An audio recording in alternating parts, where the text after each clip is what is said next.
Hey, is Pat here? I've been trying to reach him for 3 weeks. I mean, honestly, I don't know, man. He's been in his room this whole time. And it's really starting to smell. Ooh, should we check and see if he's okay? I mean, I guess so.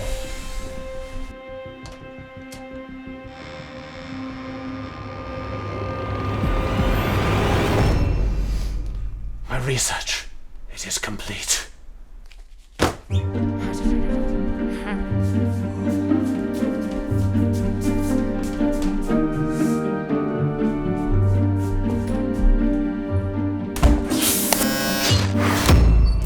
My beard hairs kept getting my mouth. Whew, that's better. Guys, come on, sit down. Alright guys, so as you saw, I've been doing a little bit of research over the past few weeks, and I think I've got some pretty exciting findings. So, just sit back, buckle up, because I'm about to talk about... And yeah, I know we've talked about Star Wars here before, and that we will again, but today I want to do something different. I don't want to talk about the story, or the mythology, or the fan reactions, or any of that. I just want to talk about the filmmaking. See, Star Wars is the most popular, influential movie series of all time. But for movies that are such an essential part of modern cinema, what I rarely see discussed is the actual craft, the storytelling, and the visual vocabulary. In the video we made way back in February, I mentioned how people will often bring up what does or does not feel like Star Wars. But that feeling doesn't just come from John Williams' music and spaceships. It's deeper than that. We all know these stories, but how were they told? And what interests me most is how has the way they're told evolved? So to figure this out, I sat down and rewatched every single Star Wars movie, and then did a bunch more research beyond that. So with A New Hope, I've seen this movie more times than I can count. I know every shot by heart, but I'd never really thought that much about them. And what struck me this time was just how traditional the craft in this movie is. For a movie that revolutionized visual effects, that is overflowing with iconic images, the filmmaking is surprisingly simple. In almost every shot, the camera is locked down on a tripod, using mostly medium and wide shots. Most camera movement is relegated to slight pans left or right. There is one long slow zoom early on, and the number of dolly shots can be counted on one hand. It's interesting comparing this to what George Lucas's peers were doing around the same time. Spielberg was filling his movies with complex oneers and dolly zooms and split diopter shots. Coppola was using radical editing techniques, and De Palma was... well, he was making Carrie and doing all the stuff that De Palma does. But Lucas wasn't doing any of that, and it was almost definitely deliberate. He was making a big, weird genre movie, mashing up sci-fi and westerns and samurai movies, full of aliens and robots and special effects that had to be invented just for this film. That's a lot for an audience to grapple with, and I presume Lucas wanted to acclimate the audience by introducing all these elements as straightforwardly as possible, with simple, classical filmmaking. Most of the visual storytelling here is pulling from John Ford, Akira Kurosawa, and David Lean. Since the camera movement is limited, the emphasis is on the framing. Figures are framed carefully in the space to give a strong sense of scale, showcasing the vastness of their surroundings. The key component here that's going to come back again and again when talking about these movies is perspective, and more specifically, objectivity versus subjectivity. When talking about storytelling, specifically visual storytelling, here's what I mean. Objectivity means telling the story as an impartial observer, and subjectivity is telling it from the perspective of the characters within the scene. So for instance, Spielberg is one of the masters of subjective filmmaking, crafting shots and sequences that communicate to the audience exactly what the characters are feeling at that moment. And George Lucas's storytelling style leans a bit more toward objective. He keeps his camera back with minimal camera movement, so we witness the events from a slight distance. He'll push us into subjectivity in certain moments though. When Luke looks out at the binary sunset, when he arrives at the massacre of his home, and when he enters the cantina, the film uses POV shots, putting us in Luke's shoes. But aside from these moments, the film consistently returns to a classical, more objective style, with the camera work never drawing attention to itself. The main reason the new shots in the special editions feel so out of place isn't really the CGI, it's that the cinematic language is so different from the rest of the film. When all of A New Hope is told in simple, locked-down shots, and suddenly the film cuts to a flashy crane shot swooping through the city, it clashes harshly with the presentation that's been established. The Empire Strikes Back is the sequel that moves the series away from the light adventure story it was in the first film into darker, more complex territory. And these narrative choices are reflected in the filmmaking. Right from the first few minutes, it's apparent that the storytelling is far more kinetic here. There's much more camera movement, with dolly shots tracking characters moving through space. There's a greater subtlety to the shots. While A New Hope plainly presented everything in static shots, Empire utilizes a much fuller bag of tricks. Basically, the filmmaking gets a lot more subjective. A dramatic push-in emphasizes Leia's concern. The AT-ATs are introduced via the perspective of a rebel soldier looking through his scope. This push-in on the lightsaber puts us in Luke's perspective, focusing on it. The camera will move to reveal characters or information. There is some Spielberg-esque blocking in some scenes, with a wide shot turning into a close-up, in this scene showing us Vader from the perspective of an Imperial officer. The lighting is less conventionally flattering, relying more on practical light sources within the scene, leaning hard into different colors. After A New Hope introduces us to the world, Empire is about communicating what it's like to be one of these characters living in it. And especially in the third act, the film continues to move into new filmmaking territory. The compositions become starker, utilizing a lot of silhouettes, framing Luke against a vast gray backdrop, and using classic horror movie underlighting to emphasize his fear and isolation. And maybe the most significant development of Empire is the way it takes Star Wars into surrealism. These are extremely literal, linear movies, and while the storytelling in this one is more subjective, the cave scene is the one time we really enter Luke's head.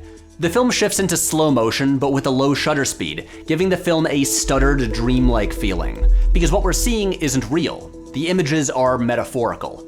Empire also features the first time two living characters communicate via the Force. In the final minutes of the movie, Vader and Luke appear to speak, despite being miles apart. They are framed as if facing each other, with crossfades on each cut between them. This is a device that wouldn't be followed up on for another 37 years. After all the storytelling advancements Empire made, Return of the Jedi feels like a step backward. On a whole, it's the blandest of the three, with neither the distinctive framing of A New Hope nor the kinetic camera work and blocking of Empire. Despite being the climax of the series, it feels the most impersonal. Even in the most emotional scenes, the filmmaking rarely does anything to enhance the emotions of the story, pulling back into a far more objective approach. As good as the writing and acting in the throne room scene is, the visual storytelling adds little to it, other than a single powerful dolly shot reflecting Luke's fury when he charges at Vader.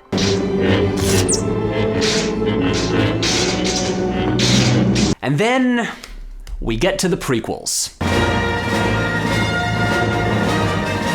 What's notable here is that George Lucas was returning to direct for the first time since A New Hope. So how did his storytelling change over 20 years? The obvious issues with the script aside, much of the visual storytelling is similar.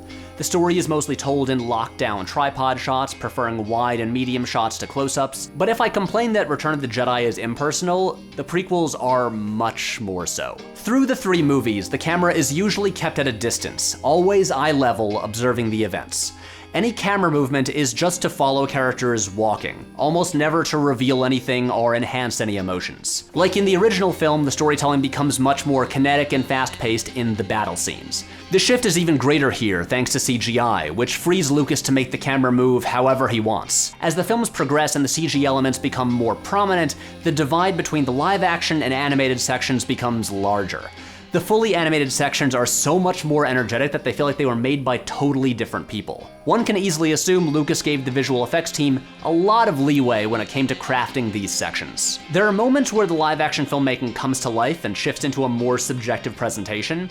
In the climactic lightsaber duel in The Phantom Menace, the perspective shifts to Obi-Wan, with the storytelling capturing his focus, frustration, and anger. It quotes a shot from Empire's lightsaber duel to emphasize how alone he is. But these moments are few and far between. And as the movies go on, Lucas's storytelling becomes even less emotional and more objective. For example, there are two nearly identical scenes in The Phantom Menace and Revenge of the Sith, in which the two main Jedi are trying to get through a door, only to be attacked by destroyer droids. In the Phantom Menace scene, the camera pushes in on Qui-Gon, emphasizing his focus as he cuts through the door. Then it switches to Obi-Wan's perspective as he sees the droids coming down the hall. In the Revenge of the Sith version, the Jedi are just standing at the door, then the droids are there, and then it cuts to a wide shot of action. The earlier scene wasn't amazing by any means, but the storytelling had noticeably more life and energy. There's also one very weird filmmaking choice that I have to point out. In The Phantom Menace, during the scene in which Anakin leaves his home, much of it is shot from C-3PO's point of view, looking down at Anakin. 3PO is little more than a cameo in this movie, so suddenly playing the scene directly from his perspective is odd. The writing and acting in these movies have received plenty of criticism for being wooden, but some of that rests on the filmmaking as well. There's an operatic nature to the story being told, but the visuals communicate almost none of that. And so out of 6 Star Wars movies, after Empire Strikes Back made a leap forward in the complexity of the storytelling, it had regressed to a style simpler than in the original film. But then, that changed in a very big way. Okay, we're here at the sequel trilogy, or Disney Star Wars, or whatever you want to call it. This can be a controversial topic, but I'm not going to get into any of that controversial stuff. I just want to talk about how J.J. Abrams told a Star Wars story. The Force Awakens was designed to be a return to the look and feel of the original, and in terms of the script and acting and aesthetics, it is. Right from the start of the movie, it's apparent that there's some actual thought being put into what the shots are communicating. Every Star Wars film opens with a shot that pans or tilts towards something in space, but this might be the first one since A New Hope with any layers to it.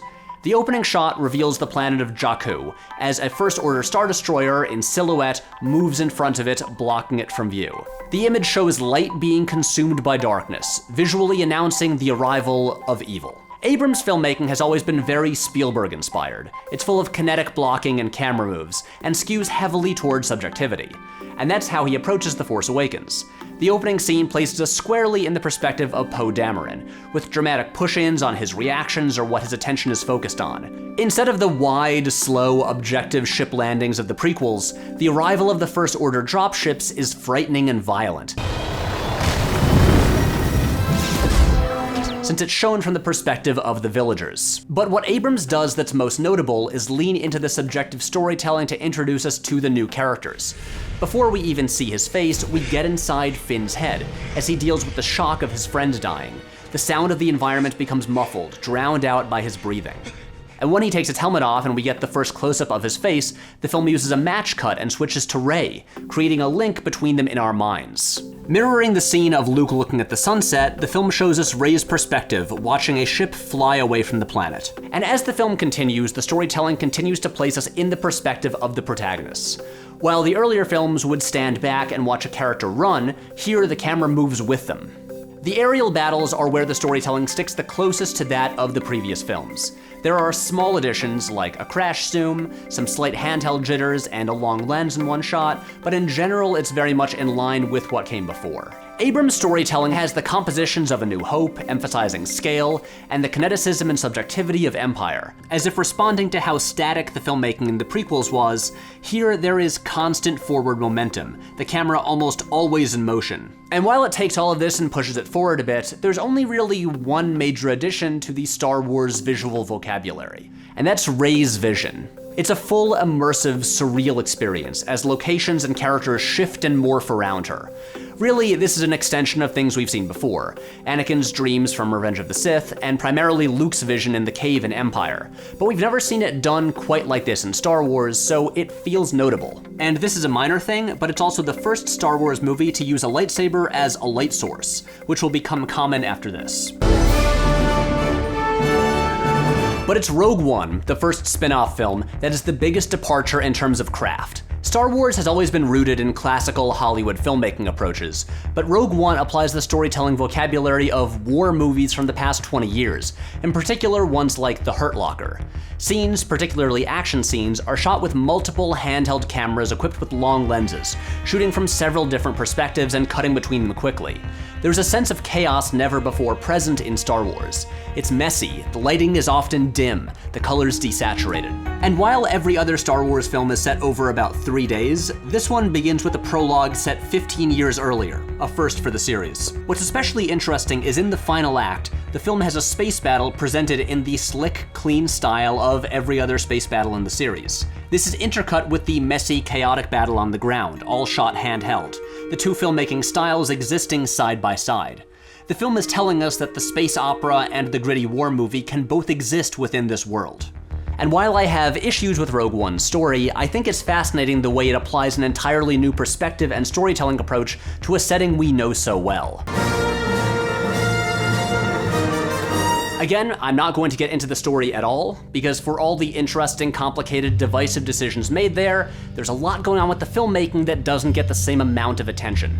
The film continues the kinetic blocking and camera movement of The Force Awakens, but with a greater variety of influences. For instance, there's this one shot that directly quotes the 1927 silent film Wings. With the exception of Rogue One, this movie added more to the visual vocabulary of Star Wars than any other movie since the original. There are things that don't seem huge, but when they're happening for the first time in a series that has spanned 40 years, they kind of are. Some are small, like how for the first time in space battles, there are shots of pilots talking with the camera outside the ships, or how it's the first one to get the camera into the droid bay on the back of the X-Wing, showing us what they're actually doing. Some of these additions are larger, like aside from the Vision Cave in Empire, this is the first Star Wars movie to utilize slow motion. There's the speed ramp at the start of the throne room fight, and then again for some of Luke's moves in the final duel. Earlier I mentioned the Force communication introduced in Empire, and The Last Jedi is the first movie since to use that device. It shows up here, including the crossfades, in this scene with Kylo Ren and Leia.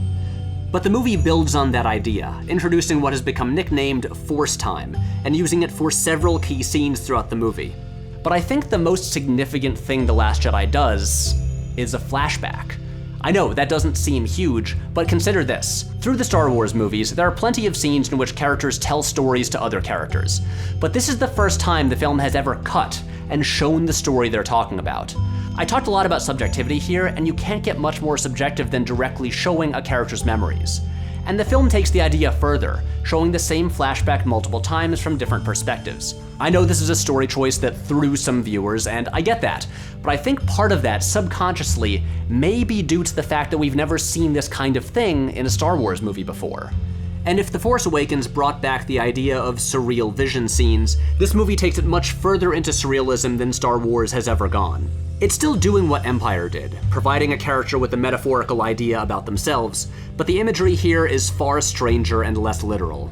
I realize that I'm a weird nerd and very few Star Wars fans care about this stuff the way I do, but when talking about movies, I think it's always worth talking about how the stories are told, not just what happens in them. I know some people are resistant to change in Star Wars, but I find the recent evolutions, as small as they are, pretty exciting. They're not suddenly dropping in voiceover narrations and split screens and Memento-style structures, but they're very slowly expanding the idea of how a Star Wars story can be told.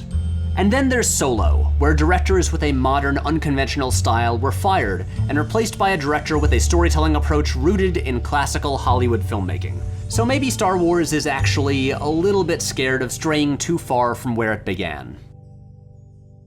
So those are the conclusions that I came to. I'm pretty excited about how this whole thing went. I don't know about you guys, but I just want to ask, any questions? Yes! Jake. This is the question that I've been trying to ask you for 3 weeks now. Can I borrow your Blu-ray of Frozen? You bet, man. Oh, it's blue like ice. It's frozen, that's what's up. Olaf's head becomes his butt. It's Elsa and Anna. They're my friends and you are not. Frozen rules and you guys both drool.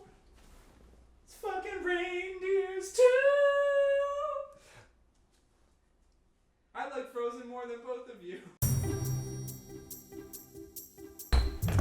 So you probably noticed that I was a bit of a mess at the start of that video. I was filthy, unkempt, and pretty stinky. And if you're wondering how I got cleaned up so fast, it's thanks to Dollar Shave Club, who were kind enough to sponsor this video. They sent me over their starter set, and this thing doesn't just come with one of their executive razors and a pack of cartridges. No, it's got a whole set of products for your morning routine. We're talking body wash, we're talking shave butter, and yeah, we're talking butt wipes. And I want to shout out the shave butter in particular for being way smoother and more effective than regular shaving cream. They're giving the whole starter set away for just $5 if you go to dollarshaveclub.com/PHW, my initials. And after that, it's just a few bucks a month for replacement cartridges. I have been a Dollar Shave Club member for the past couple years or so, and I genuinely recommend it. Whether you're a messy hobo person like I was, or just a regular guy trying to maintain a daily hygiene routine. So again, that's dollarshaveclub.com/PHW. Go check it out.